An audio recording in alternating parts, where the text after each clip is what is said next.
The average person walks past a rusted vending machine in a hospital hallway and sees an eyesore. A business owner looks at it and sees a liability. But I look at it and see a paycheck that doesn't need my permission to arrive.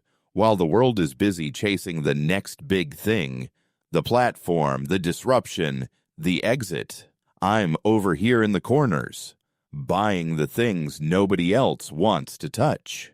It starts with a simple realization: interesting businesses are expensive. Being interesting is the price of admission in the startup world. You need a logo, a brand story, a viral social media presence, and constant innovation to keep your customers from clicking away. It's exhausting, and more importantly, it's fragile. One bad algorithm update, one trend shift, and the whole thing can vanish.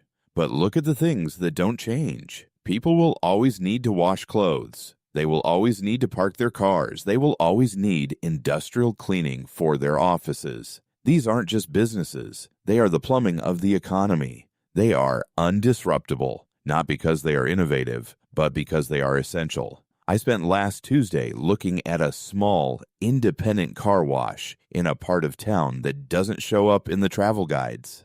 It's a 1990s build. The paint is peeling. The owner is a guy who just wants to retire. Everyone else drives past it, thinking it's a relic. But I pull the books. I see the traffic counts. I see a steady, predictable flow of quarters every single day of the year, regardless of whether the stock market is up 20% or down 10%.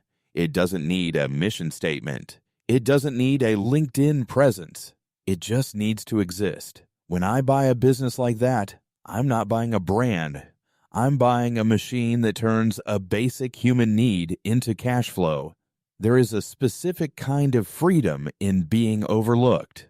When you buy assets that nobody wants, nobody watches you. You don't have to defend your strategy to investors. You don't have to worry about your competitors trying to out-innovate your parking lot. My accountant once asked me why I didn't want to invest in a high-growth tech play. She called my portfolio deliberately uninteresting. She meant it as a critique. I took it as a compliment. A boring portfolio is a stable portfolio. It's armor. It protects me from the vanity of needing to be perceived as successful. Most people spend their lives trying to build something that makes others say, "Wow."